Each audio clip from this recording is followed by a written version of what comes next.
And I remember when I was being raised by my grandmother, when she didn't have enough money to turn on the heat some nights because Ohio gets pretty cold at night and because money was often very tight.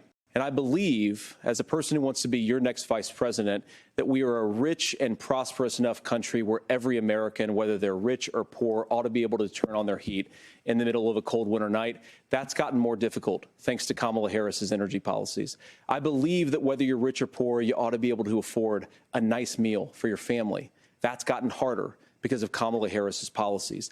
I believe that whether you're rich or poor, you ought to be able to afford to buy a house. You ought to be able to live in safe neighborhoods. You ought to not have your communities flooded with fentanyl. And that, too, has gotten harder with because of Kamala Harris's policies. Now, I've been in politics long enough to do what Kamala Harris does when she stands before the American people and says that on day one, she's going to work on all these challenges I just listed. She's been the vice president for 3.5 years. Day one was 1,400 days ago, and her policies have made these problems worse. Now, I believe that we have the most beautiful country in the world. I meet people on the campaign trail who can't afford food, but have the grace and generosity to ask me how I'm doing and to tell me they're praying for my family. What that has taught me is that we have the greatest country, the most beautiful country, the most incredible people anywhere in the world.